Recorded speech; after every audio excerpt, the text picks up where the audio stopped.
Bienvenue et je vais vous expliquer ce témoignage extraordinaire.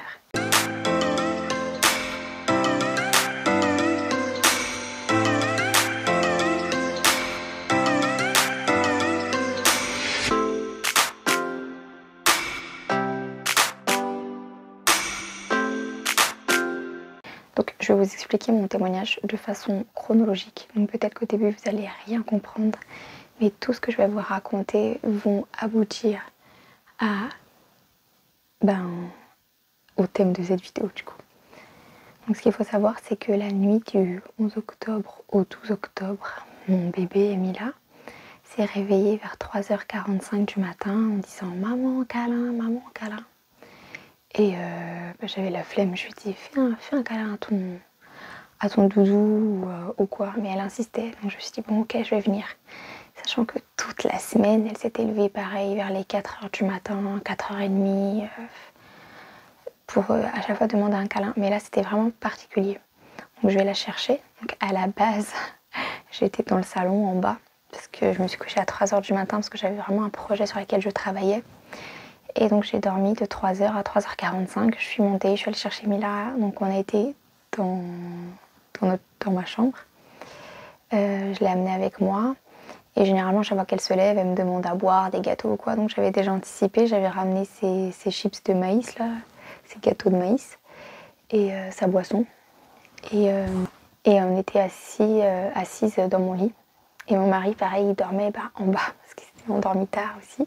À un moment donné, elle regarde vers le plafond et elle dit maman.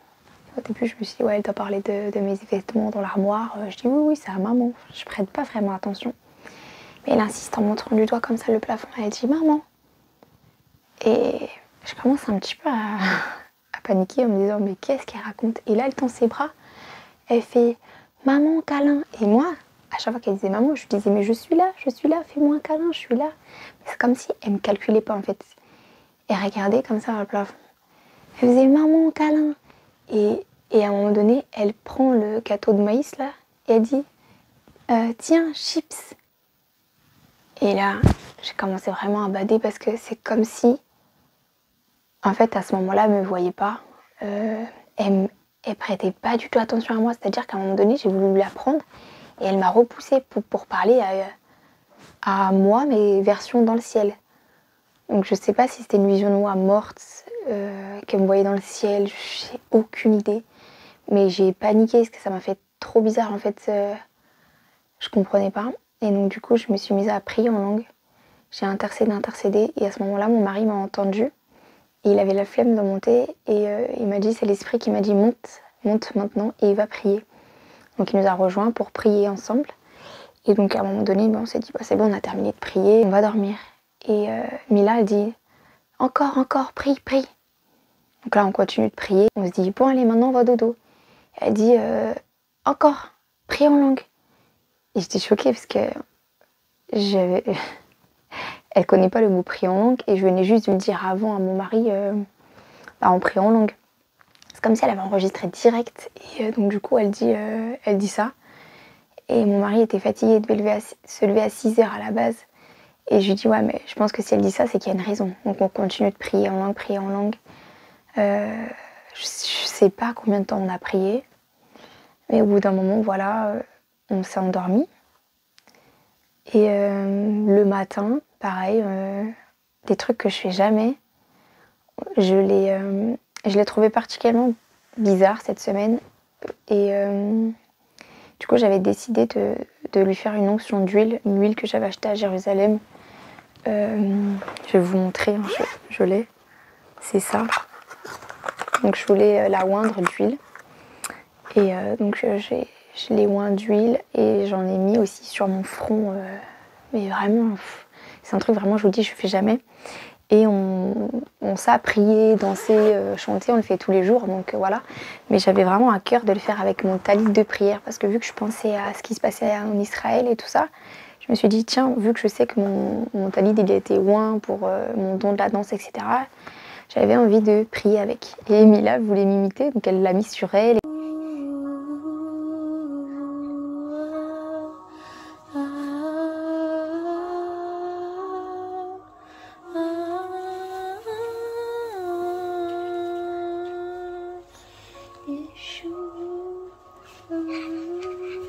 on était loin de se douter que c'était quelques heures avant le potentiel tram. Il était 20h et j'ai voulu faire des pof-pof. Donc en fait, c'est des beignets ronds comme ça pour ceux qui connaissent pas. Et faut savoir que j'en ai jamais fait de ma vie. Je ne cuisine pas avec de l'huile frite, etc. Et donc au début, j'ai commencé à mettre de l'huile dans ma casserole. Et je voyais que la pâte à beignets, elle avait pas bien pris. Donc je me suis dit, bon, vas-y, je continuerai plus tard. Mais vu que Mila, elle insistait, elle disait pof, pof, pof, pof. Je me suis dit, vas-y, tu sais quoi, j'en fais 1 ou 2. Elle en mange, elle est contente. Mais moi, je comptais vraiment laisser poser la pâte plus longtemps. Et sauf que du coup, pour accélérer le processus, j'ai mis l'huile, la plaque de gazinière, je l'ai mis à fond pour que l'huile, elle chauffe plus vite. Sauf que moi qui n'ai jamais cuisiné d'huile, je ne sais pas que ça ne fonctionne pas comme de l'eau, où je m'attendais à ce que ça bouillit et tout, enfin vraiment. Et je sais pas pourquoi. Mila, elle était dans sa chaise haute et je l'avais enlevée pour aller dans le salon. Et elle m'appelle pour quelque chose, je sais plus quoi. Et moi j'ai oublié entre temps, je sais pas comment j'ai oublié, mais j'ai oublié, que j'avais mis l'huile à fond sur le feu. Et donc je vais la voir vers le salon, puisque c'est une cuisine ouverte, hein, donc je suis vraiment à côté. Et là je me retourne et je vois ma casserole qui prend feu. Et là dans ma tête je me suis dit, wow, là c'est chaud, qu'est-ce que j'ai fait, enfin, wow. Et là je sais pas comment c'est possible, j'étais dans un sang-froid. Je me suis dit, je suis arrivée devant le feu. Donc déjà, j'ai éteint le truc qui était à fond, je l'ai mis à 0. Et j'étais en train de me dire, réfléchis, fais pas n'importe quoi pour gérer cette catastrophe. Mais sauf que moi, ma hotte, elle était allumée. Et les flammes, elles commençaient à monter et à s'infiltrer dans la hotte. Et en plus de ça, c'est une hotte à charbon. Donc je sais pas ce que ça aurait fait si ça serait embrasé. Sauf que moi, quand j'ai vu que la flamme, elle faisait plus d'1 mètre de haut et que ça commençait à rentrer dans la hotte, à faire des trucs comme ça, je me suis dit, ouvre la porte, parce que heureusement j'avais une terrasse à côté, et j'ai pris la casserole en feu comme ça et je l'ai mis dehors. Et il y avait une voix dans ma tête qui me disait, prends un tissu humidifileux et étouffe le feu. Mais vu que je savais pas si c'était un bon choix ou pas, enfin j'avais vraiment pas envie de faire n'importe quoi, je me suis dit, bon, il est dehors, tout va bien. Mais sauf qu'en fait, il y avait des fumées, et je commençais un peu à tousser. Et je me suis dit, franchement, il faudrait pas se faire une asphyxie juste pour du feu, quoi. Et donc là, je me suis dit, est-ce que j'appelle les pompiers? Est-ce que j'appelle mon mari? Parce que j'étais toute seule à la maison. Et là, j'essaye d'appeler Joe. Mais franchement, mes doigts, ils bégayaient, j'arrivais même pas. J'arrivais même pas à trouver. Donc là, j'ai réussi à l'appeler. Et je lui dis, babe, je fais comment? La casserole, elle est en feu, etc. Je sais plus ce que j'ai dit exactement, mais bref. Et Dieu merci, en fait, Joe, il était dans le garage en bas. Et je lui ai dit, vas-y, dépêche-toi, vas-y, cours, cours. Parce que je voyais les flammes qui montaient et tout. Je dis, cours, cours, cours. Donc là, il arrive, il va dehors. Et entre-temps, j'ai regardé sur Internet comment faire pour un feu d'huile. Donc il disait de le recouvrir avec un couvercle hermétique. Donc je lui donne un couvercle, mais c'était trop petit. Donc je lui donne un autre. Mais il y avait les flammes qui passaient encore en dessous. Et donc là, j'avais vu sur Internet qui disait qu'on pouvait prendre une plaque de cuisson. Donc là, j'ai sorti la grande plaque. Donc là, on a étouffé le feu. Et sauf que quand je lui ai donné, il faut savoir qu'il avait déjà posé le couvercle et que le feu était tellement intense que normalement, s'il mettait sa main, il se serait brûlé en fait, normalement. Parce que déjà, juste quand je mets de l'eau bouillante, quand je mets le couvercle sur de l'eau bouillante, le truc, il est chaud parce que c'est en métal. Donc là, laisse tomber, je sais pas comment c'est possible.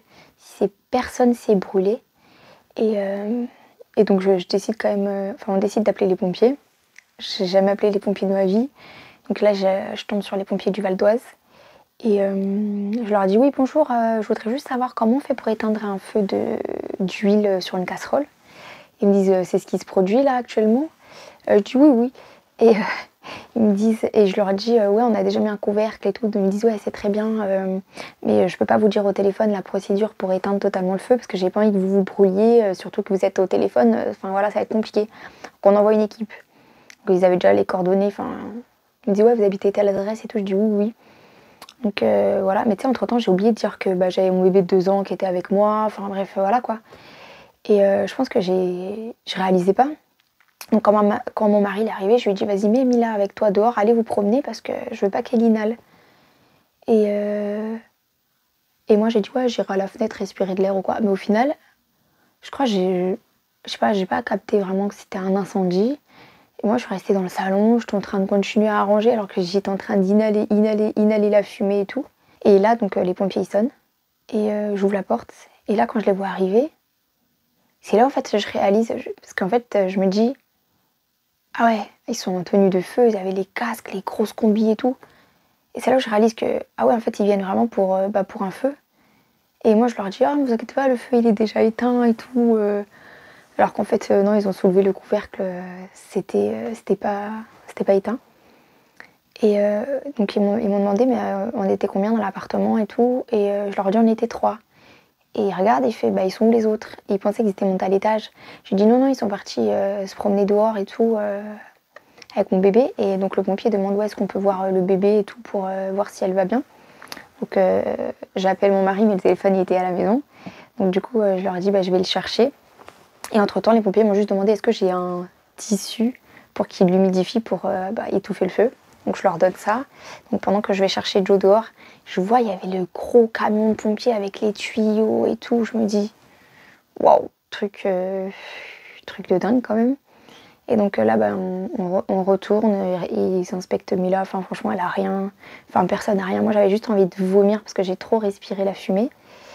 Et il nous a dit vraiment d'aérer tout l'appartement. Et donc les 2 premiers pompiers sont partis, on a parlé juste avec le chef là. Et il avait son appareil pour voir la toxicité avec les fumées.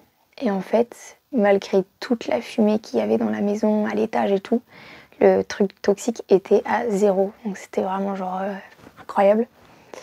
Et dites-vous qu'il n'y a aucune trace de brûlé dans la cuisine, ni sur la hotte, ni le mur, enfin nulle part. Il n'y a que la casserole. Enfin je vais vous montrer les photos après.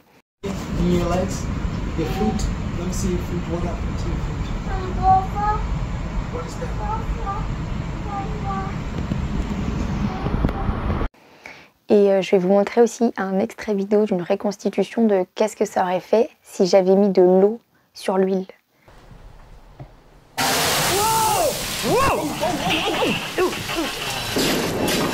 En fait, ça aurait explosé. Enfin, j'aurais brûlé.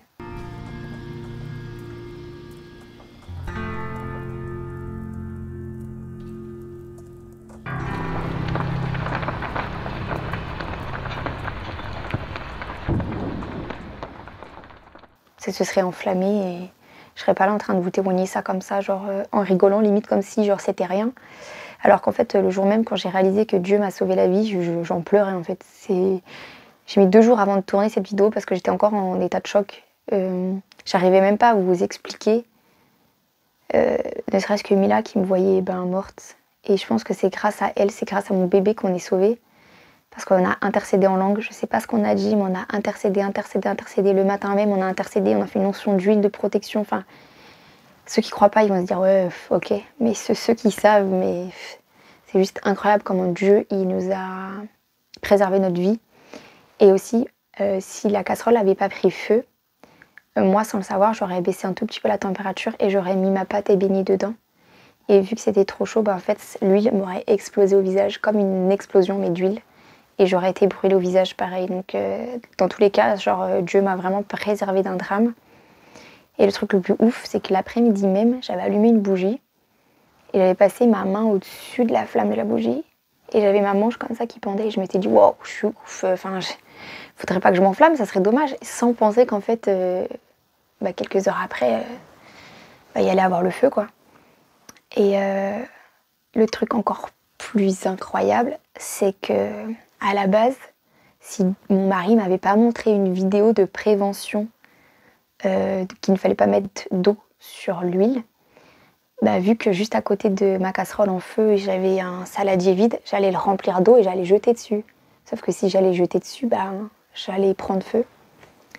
Et donc, gloire à Dieu qu'il ait fait une formation sur ça à son travail et qu'en plus de ça, il ait décidé de me montrer. Comme ça, je me suis vraiment rappelé qu'on ne met pas d'eau sur de l'huile. Mais quand on est désemparé, en fait, quand on est un peu en état de choc de la situation, notre cerveau, il réfléchit plus, en fait. On n'est pas en train de se dire « Ah ouais, en fait... » Donc en tout cas, voilà, je sais pas comment je me suis rappelée, mais je pense que c'est le Saint-Esprit qui m'a rappelé qu'il fallait pas mettre d'eau sur de l'huile. Voilà, après je savais pas quoi faire. je pensais à Mila et je me suis dit c'est chaud. Donc voilà, elle a été mise en sécurité rapidement parce que mon mari était à côté, heureusement. Et que j'ai pris la casserole en feu et que je l'ai mis dehors. Parce que sinon, je sais pas qu'est-ce qui se serait passé en fait, mais je pense que ça aurait été dramatique. Et surtout, merci Seigneur que ma hotte n'était pas au max. Parce que sinon, les flammes, elles seraient montées beaucoup trop vite. Ça aurait été trop dans l'agitation en fait. Parce que déjà, c'était au niveau 1, ça rentrait comme ça. Alors au niveau 4, ça aspire de ouf. Et si le feu était monté dans la hotte, je sais pas ce que ça aurait donné en fait. Je pense que ça aurait tout pris feu. Donc laisse tomber.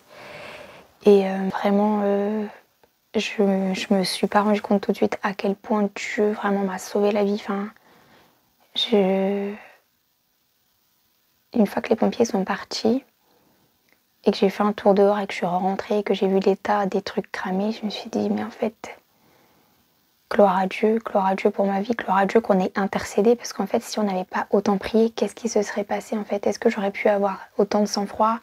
Est-ce que j'aurais pas fait une crise d'angoisse, une panique? Ou est-ce que dans la précipitation j'aurais pas jeté de l'eau? Je sais pas. Il y a des trucs, des fois on sait, mais des fois sur l'instant on est tellement désemparé que on fait n'importe quoi. Et là j'étais très calme. Voilà, je suis restée devant le feu comme ça et je le regardais et je me dis waouh, je fais quoi? Faut pas que je fasse n'importe quoi, sinon ma vie elle est en jeu, celle de mon bébé est en jeu et notre maison disparaît. Donc voilà. Et le lendemain, je me suis rappelé un rêve que j'avais fait quelques mois auparavant. Et c'est vraiment un truc de dingue parce que dans ce rêve, je sortais d'une maison où il y avait des gens. Et c'était vraiment le chaos, c'était le chaos sur la terre. Et j'étais toute seule. Et à un moment donné, je vois face à moi 2 démons qui sortent de la terre. Mais c'était des démons en feu. Et donc je vois des grands personnages en feu comme ça. Et leur but, c'était de détruire toute la terre. Et donc j'étais là et je savais que ça allait cracher du feu. Et donc moi, j'ai voulu commencer à courir en me disant mais il faut que je m'échappe de là. Sauf que, en fait, c'est des cracheurs de feu d'où je m'échappe. Et sauf que je me suis rappelé dans mon rêve que j'ai dit de toute façon, il va rien m'arriver, je suis avec Jésus. Et j'ai dit j'ai le sang de Jésus sur moi. Je l'ai dit vraiment à voix haute dans mon rêve. J'ai dit j'ai le sang de Jésus sur moi. Et à partir du moment que j'ai dit cette phrase, à partir de ce moment-là, il y a une bulle de protection, comme un bouclier transparent, comme une bulle géante qui était autour de moi. Et je courais avec. Et là, les démons cracheurs de flammes, je sais pas comment les appeler, se sont mis à cracher du feu comme ça. C'était des tonnes de feu. Et tout était en feu. Tout était enflammé, tout était en feu. Et je courais. Et je me rappelle que les flammes, ils me traversaient, mais ils pouvaient pas m'atteindre. Parce qu'ils faisaient le contour de la bulle, en fait. À partir du moment que j'ai déclaré le sang de Jésus sur moi, j'étais protégée. Et ça, j'avais oublié ce rêve et je m'en suis rappelé le lendemain de cet incident. Et donc en fait, c'est comme si en fait, le sang de Jésus est sur moi, donc en fait, il peut rien m'arriver. Et merci Seigneur d'avoir prêté attention à Mila, de pas avoir dit non mais c'est bon, c'est qu'un bébé de 2 ans, qu'est-ce qu'elle dit? Elle a insisté dans la prière et je pense que c'est vraiment mon bébé qui nous a sauvé la vie, à moi et à elle. Parce que je pense que sans cette session d'intercession, peut-être que j'aurais eu le visage brûlé, peut-être que j'aurais pris feu, peut-être que la maison aurait pris feu, peut-être que tout aurait explosé, peut-être que je serais morte, je sais pas. Je sais pas. Et je sais que j'arrivais pas à expliquer à mon mari la sensation de savoir qu'on est sauvé. Parce que je sais que Dieu nous sauve de plein de situations, mais des fois on le sait pas, on le voit pas. Mais là, de vraiment savoir que sans Dieu, je serais pas là devant vous, indemne. Ça m'a fait bizarre et j'arrivais pas à lui répéter ça parce que lui, il avait pas tous les morceaux de l'histoire. Il sait que je priais en langue, il est monté, il a rejoint, tac. Mais c'est quand je lui ai dit que elle m'a vue en fait en vision. Parce que mon bébé a déjà eu des visions de Jésus. Elle m'a déjà expliqué qu'elle a vu les mains de Jésus, les pieds de Jésus. Et j'ai dit que je ferais une vidéo, mais là, il faut vraiment que je vous la fasse avec les images de quand on l'a filmé qui nous explique ça. Et elle a vu aussi des bébés dans le ciel le lendemain des massacres d'Israël. Donc je sais qu'elle voit des choses spirituelles. Et je fais vraiment attention à ça. Et vraiment, je vous encourage à prier en langue, parce que vous ne savez pas ce que vous déclarez, mais il y a vraiment une puissance dans le parler en langue. Et je vous encourage à déclarer le sang de Jésus sur vous. Et je sais que quand je prie pour moi, mes voisins, mon immeuble, parce qu'on ne sait pas ce qui peut se passer, ça peut être un feu chez un voisin, on n'en sait rien. Je prie vraiment pour la protection à chaque fois et je déclare le sang de Jésus dans ma maison, sur moi, ma famille, etc. à chaque fois, à chaque prière. Et j'espère que cette vidéo, elle vous encouragera à le faire et qu'elle vous encouragera à surtout pas mettre d'eau sur le feu si vous ne le saviez pas déjà.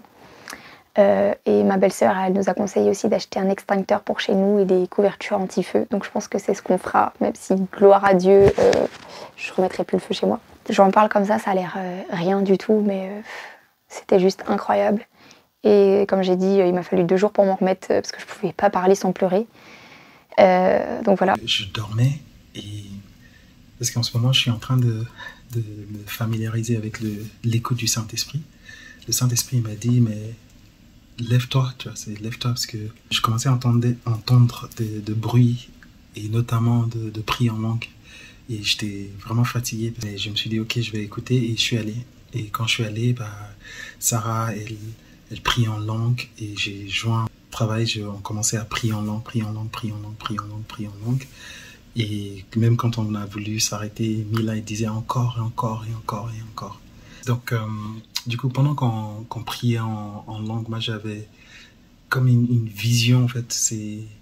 Je voyais Jésus, en fait, nous prendre tous les trois. Donc, il prenait moi et Sarah, et il y avait Mila qui était accrochée à ses jambes. Mais c'était comme si aussi, il la prenait aussi. Je ne sais pas comment il arrivait à faire de nous prendre, on le sentait, et qu'en même temps, il y avait vraiment cette lumière qui était autour de nous, et je voyais tout disparaître, toute saleté disparaître, parce que c'est comme si on était attaqué.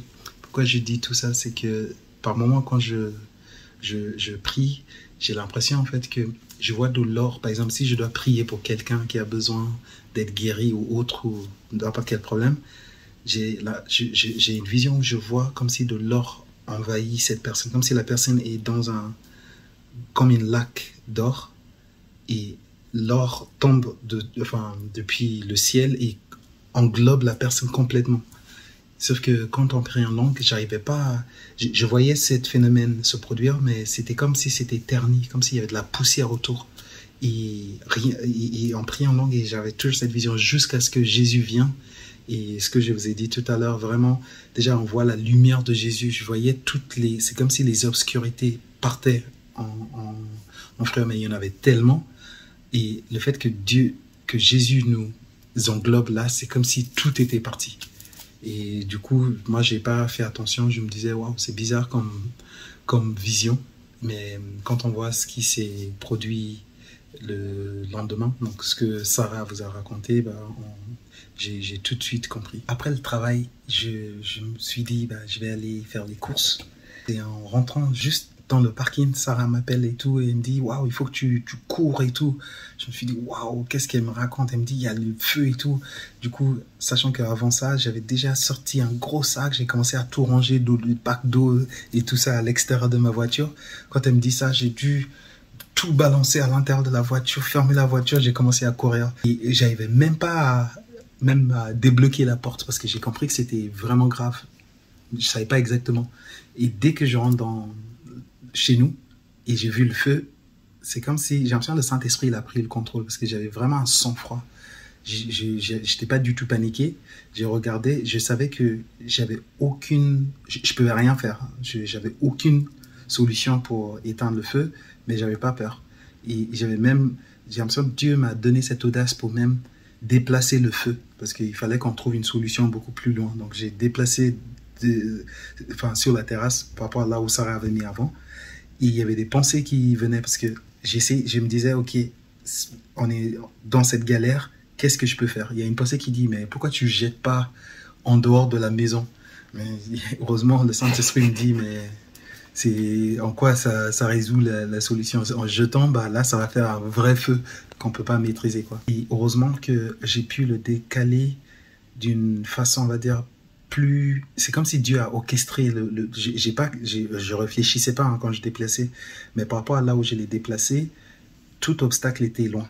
Parce qu'il faut savoir qu'il y avait un sac de poubelle avec des feuilles et ça aurait pu prendre feu en fait. Mais Dieu a vraiment tout orchestré. Donc Dieu est vraiment bon. Et je remercie Dieu pour nous avoir vraiment protégés, de nous avoir protégés jusqu'au bout. Parce que Sarah a dû vous expliquer, pendant que je tenais le feu ou pendant que je faisais des manipulations, j'ai rien senti. Même pas une once de chaleur ou pas de brûlure et j'ai pas senti de chaleur. Donc, c'est comme si les anges étaient là pour tout orchestrer. All things work together for good to those who love God. You know. Gloire à Dieu. Merci Seigneur, c'est tout ce que j'ai à dire. Et voilà, prenez soin de vous et n'oubliez pas que c'est uniquement Jésus qui peut vous aider. Voilà. Bye.